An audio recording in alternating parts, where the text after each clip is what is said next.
ஹரிநாராயண துரித நிவாரண பரமானந்த சதாசிவசங்கர் நாளென் செய்யும் வினைதானென் செய்யும் என்னை நாடி வந்த கோளென் செய்யும் கொடுங்கூற்றென் செய்யும் குமரேசர் இரு தாளும் சிலம்பும் சதங்கையும் தண்டையும் சண்முகம் தோளும் கடம்பும் எனக்கு முன்னே வந்து தோன்றினே.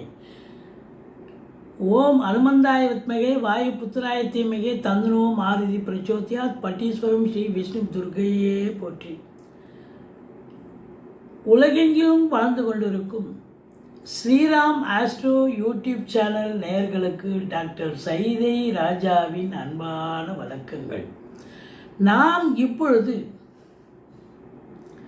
தமிழ் மாத ராசி பலன்கள், இந்த விஸ்வாவசு வருடம் புரட்டாசி மாத ராசி பலன்களை பார்க்க போகிறோம். ஆங்கில தேதி 17/9/2025 முதல் 17/10/2025 வரைக்கும் மொத்தம் 31 நாட்கள் உள்ளடக்கியது இந்த தமிழ் மாதம் புரட்டாசி மாதம். இந்த குரு பகவான் பார்த்தீங்கன்னு சொன்னால் அந்த மிதுனத்தில் இருக்கிறார். 21 நாள் இருக்காருங்க. 21ஆம் தேதி புரட்டாசி 21 அதிசாரம் பெற்று உங்களுக்கு 2ஆம் இடமான அந்த மிதுனத்துக்கு 2ஆம் இடமான கடகத்துக்கு சென்று சஞ்சாரம் செய்கிறார். கடைசி 10 நாள் அங்கே இருக்கார். இந்த குரு அதிசாரம் பெற்று போவது என்பது மிக மிக சிறப்பு. அதனுடைய பலன்கள் கண்டிப்பாக ஒவ்வொரு ராசிக்கும் மாறுபட போகிறது. இந்த புரட்டாசி மாதத்தில் 5ஆம் தேதி சர்வ மாலைய அமாவாசை வருதுங்க. புரட்டாசி 20 பௌர்ணமி திதி வருகிறது. இந்த புரட்டாசி மாதம் சொன்னாலே நாராயணனை நமஸ்கரிக்கக்கூடிய மாதம் இது. நம்புங்கள் நாராயணனை. நாராயணனை நீங்கள் வழிபாடு பண்ண ஓம் நமோ நாராயணா அப்படின்னாலே இந்த புரட்டாசி மாதம் உங்களுக்கு பல பிளெஸ்ஸிங் கண்டிப்பாக கிடைக்கும். எங்களுடைய வீடியோ பிடிச்சிருந்தால் லைக் பண்ணுங்கள், ஷேர் பண்ணுங்கள், சப்ஸ்கிரைப் பண்ணுங்கள். மறக்காமல் சப்ஸ்கிரைப் பண்ணுங்கள். நன்றி. வாழ்க வளமுடன். இப்போது ஒவ்வொரு ராசியாக பார்க்கலாம் வாங்க. மீன ராசி அன்பர்களுக்கு வணக்கம். மீன ராசி காலபுருஷனுக்கு 12வது ராசி. குரு பகவான் ஆட்சி பெறும் வீடு. இப்பொழுது குரு பகவான் எங்கே இருக்கார் அப்படின்னு பார்த்தீங்கன்னா 21ஆம் தேதி வரைக்கும் மிதுனத்தில் 4ஆம் இடத்துல சஞ்சாரம் செஞ்சு கொண்டிருக்கிறார். 21ஆம் தேதிக்கு பிறகு குரு பகவான் உச்ச நிலை பெறுகிறார், கடகம் செல்கிறார். இந்த ராசியில் இருக்கக்கூடிய நட்சத்திரங்கள் அப்படின்னு பார்த்தீங்கன்னா பூரட்டாதி 4ஆம் பாதம், உத்திரட்டாதி, ரேவதி நட்சத்திரம் உள்ளடக்கியது. இந்த ராசிநாதன் 4ஆம் இடம் என்பது ஓரளவுக்கு ஓகே தான். அதுக்கப்புறம் 20ஆம் தேதிக்கு பிறகு 5ஆம் இடம் போயிடுறாரு, உச்சமடைகிறார். இன்னும் சூப்பர். அப்போ ராசிநாதனுடைய நிலை மிக சிறப்பாக இருப்பதால் இந்த மீன ராசி அன்பர்களுக்கு இந்த குரு அதிசாரம் பெறுவது என்பது ஒரு சுப பலனை தரப்போகிறது. சாதிக்கப் போகிறீர்கள். தொழிலில், உத்தியோகத்தில், அதாவது பிரச்சனைகள்லாம் இருந்திருக்கும், அதெல்லாம் அது சரியாகக்கூடிய ஒரு அமைப்பு உண்டாகும். இதுதான். ஏன்னா 5ஆம் இடத்துல போய் உச்சமடைகிறார் அப்படின்னு சொன்னால் ராசிநாதன், அதை விட ஒரு சிறப்பு வேறு என்னங்க வேணும்? அவர் 10 குடையவனாகவும் ஆயிடுறார். அப்போ உச்சமடைகிறார் என்று சொன்னால் அதிசாரம் பெறுகிறார். இப்போ அதிசாரம் பெற்று உச்சம் பெறுகிறது என்பது சூப்பர். அப்போது தொழிலில், உத்தியோகத்தில் இருந்து வந்த பிரச்சனைகள், தடங்கல்கள், இடர்பாடுகள், இன்னல்கள் எல்லாம் கம்ப்ளீட்டாக 100% ஓகே ஆகிடும். சூப்பராகிடும். உங்களை பொறுத்த வரலையும் அருமையாக இருக்கும். இல்லைங்க, சனி பகவான் இருக்கார் ராசியில். 7 சனி போயிட்டுருக்கு. அது அதனுடைய வேலையை காட்டத்தானுங்க செய்யும். ஆமாம், சனி ராசியில் இருக்கார், ஆனால் வக்ரமாக இருக்கார். 12ஆம் வீட்டு பலனையும் செய்வார். அப்போ செலவினங்களை ஏற்படுத்துவார். அது அசுப செலவாகவும் இருக்கலாம், சுப செலவாகவும் இருக்கலாம். 2 செலவும் இருக்கலாம்னு இருக்கும். சனி 12ல் இருந்தால் என்னங்க செலவு தானே. அப்போது நீங்கள் 19 வயசுக்குள்ளே இருக்கிற பிள்ளைங்கள் கொஞ்சம் அதிகப்படியாக படிக்கணும். ராசிநாதன் உச்சமடைகிறது இன்னும் கல்வி பயிலும் மாணவ செல்வங்களுக்கு ஒரு உற்சாகம் நிறைந்த ஒரு காலகட்டம். இந்த அதிசாரம் பெறுவது, குரு அதிசாரம் பெறுவது, நல்லா படிப்பாங்க. சாதாரணமாக ஒரு 10 ரேங்க்குள்ளே இருக்கிறவன் பார்த்தா ஒரு 3 ரேங்க்கில் வந்துடுவான், ஃபஸ்ட் ரேங்க் செகண்ட் ரேங்க் வந்துடுவான். அந்த அளவுக்கு நல்லா படிப்பாங்க பிள்ளைங்க. ராசிநாதன் உச்சமடைகிறாருங்க, அது பெரிய விஷயம் இல்லையா. 7 சனி நடக்குது, அதனால் படிப்பு சரியில்லை, மந்தமாக இருந்துச்சு. இப்போ ராசிநாதன் உச்சமடைகிறாருன்னு சொன்னால் அப்போ தன்னுடைய நிலையை, தன்னுடைய விருப்பத்தை, தன்னுடைய முயற்சியை வெளிக்கொண்டு வருவது தான் குரு பகவான். அப்போ படிக்கிற பிள்ளைங்க ரொம்ப நல்லா படிப்பாங்க. அதுவும் ஹையர் ஸ்டடீஸ் படிக்கிறவங்களுக்கு அருமையான நேரம் இது.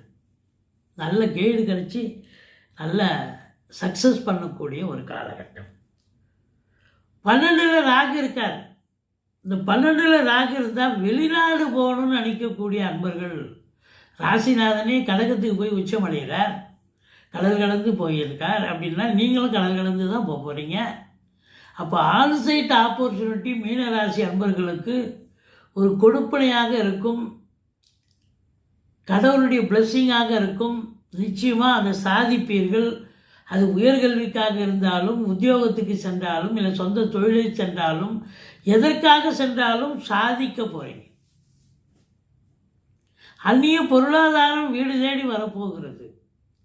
அதில் குறிப்பாக 19 வயசுக்கு மேலே இருக்கக்கூடிய இளைஞர்கள், இளைஞிகள் யாராக இருந்தாலும் second round always best round, super, அருமையாக ரூட்டு, இதுதான் வாழ்க்கை, இதுதான் பாதை, இதுதான் பயணம்னு அழகாக ரூட்டை கிளியர் பண்ணுவார் சனி பகவான். குரு பகவானும் அதுக்கு அழகாக இது வடிவமைத்து கொடுப்பார். அப்போது இந்த மீனராசி அன்பர்களுக்கு பொற்காலம் துவங்கி விட்டது, எழுதி வச்சிங்க. கண்டிப்பாக 21ஆம் தேதி அதிசாரம் பெறுவது என்பது இனிய செய்தி உங்களுக்கு. ஏன்னா ராசிநாதன் 7க்குடையவன் புதன் நல்ல நிலையில் இருக்கார், உச்சமடைகிறார். சூப்பரோ சூப்பர். அப்போது வாழ்க்கை துணை அல்லது மனைவியால் யோக பாக்கியங்கள் கண்டிப்பாக உண்டு. ஒன்று அவங்க வேலை பார்க்குற இடத்துல ப்ரமோஷன், இன்க்ரிமெண்ட் கிடைக்கும், அப்படி ஒரு உங்களுடைய நிலை ஸ்டேட்டஸ் உயரக்கூடிய அமைப்பு, அல்லது அவங்க பிறந்த வீட்டிலேருந்து லிக்விட் கேஷோ ஜுவல்ஸோ கொண்டு வரக்கூடிய ஒரு சூழல், அதில் ஒரு முன்னேற்றம், ஒரு சந்தோஷம். சூரியன் புதன் சேர்க்கை, புதாதித்ய யோகம் ஏற்படுகிறது. கல்வி நிறுவனங்கள், கல்விக்கூடங்கள், கல்வியாளர்கள், கல்வி பயிலும் மாணவ செல்வங்கள், இவங்களுக்கெல்லாம் ஒரு பொற்காலம் என்று சொன்னால் மிகையாகாது. சூரியன் புதன் சனி பார்வையில் இருக்கிறார். தந்தைக்கு இடர்பாடுகள் வரும், தந்தைக்கு பிரச்சனைகள் வரும், தந்தைக்கு உங்களுக்கு கருத்து வேறுபாடு வரும், தந்தைக்கு தேக ஆரோக்கிய குறைவு ஏற்படும் அப்படின்னு சொல்லலாம். மற்றபடி உங்களுக்கு 2க்கும் 9க்கும் உடையவர் 8ஆம் இடத்துக்கு போயிடுறார். அதான் அங்கே பெரிய ஒரு மைனஸ். குடும்ப ஸ்தானாதிபதி 8ஆம் இடம் போயிடுறார், 9க்குடையவன் 8ல் இருக்கார். அதனால் ஒரு பின்னடைவு. ஏதோ வர்ற மாதிரி இருக்கும், வராது. ஏதோ நடக்கிற மாதிரி இருக்கும், நடக்காது. அதான், வேறு ஒன்றும் இல்லை. மற்றபடி இந்த செவ்வாயினுடைய ஆதிக்கம் நிறைந்த அன்பர்களுக்கு கொஞ்சம் எச்சரிக்கையாக இருக்கணும். செங்கல், மணல், ஜல்லி, ஹார்ட்வேர்ஸ் போன்ற பிரிவில் பணிபுரியும் அன்பர்கள், ரியல் எஸ்டேட் பிரமுகர்கள், ஃப்ளாட் ப்ரமோட்டர்ஸ், பில்டர்ஸ், கட்டிட கலைஞர்கள், காவல்துறை, தீயணைப்புத்துறை, மருத்துவத்துறை, இராணுவத்துறை, ஐஏஎஸ், ஐபிஎஸ், ஐஎஃப்எஸ், அதற்கு நிகரான பணியில் இருக்கும் அன்பர்கள், கலைநிலை ஊழியர்கள், இவங்கெல்லாம் கூட கொஞ்சம் எச்சரிக்கையாக தான் இருக்கும். சொந்த தொழில் பண்ணுறவங்களுக்கு தொழில் நல்லா போகும், உத்தியோகத்தில் இருக்கிறவங்களுக்கு கொஞ்சம் எச்சரிக்கை தேவை.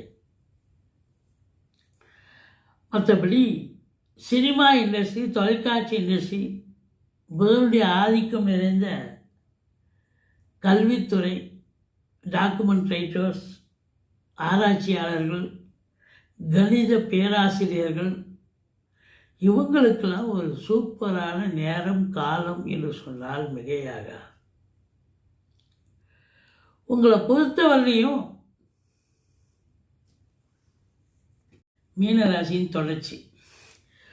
உங்களை பொறுத்தவரையிலையும் பார்த்தீங்கன்னு சொன்னால் ராசிநாதன் 4ஆம் இடத்துல இருக்கிறதே சிறப்பு தான். ஒரு 70% ஜெயிச்சு கொடுக்குறார் ராசிநாதன். ஆனால் 5ஆம் இடத்துக்கு போனால் ஸ்தான பலம், பூர்வ புண்ணிய ஸ்தானம் வலுப்பெறுகிறது. குலதெய்வத்தின் அனுகிரகம் 100% கிடைக்கக்கூடிய நிலை இருக்கிறது. இந்த குரு அதிசாரம் பெறுவது மீனராசி அன்பர்களுக்கு வரவேற்கத்தக்கது.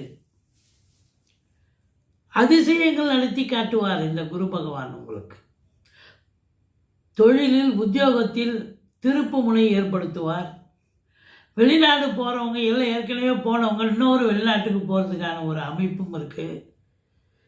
இல்லை அங்கே குடியுரிமைக்காக போராடுவீங்க, அதுக்கு கிடைக்கும். இப்படி பல விஷயங்களில் உங்களுக்கு அனுகூலத்தை தரப்போகிறது இந்த குரு பகவான். சந்தோஷமாக நீங்கள் அதை வரவேற்கலாம். உங்களை பொறுத்தவரையிலையும் சூரியன் சனி பார்வை என்பது சரியில்லாத ஒரு சூழல். இதில் அரசாங்கத்தில் உயர் பதவியில் இருப்பாங்க பார்த்தீங்களா, ஐஏஎஸ், ஐபிஎஸ், ஐஎஃப்எஸ், அதற்கு நிகரான பணி.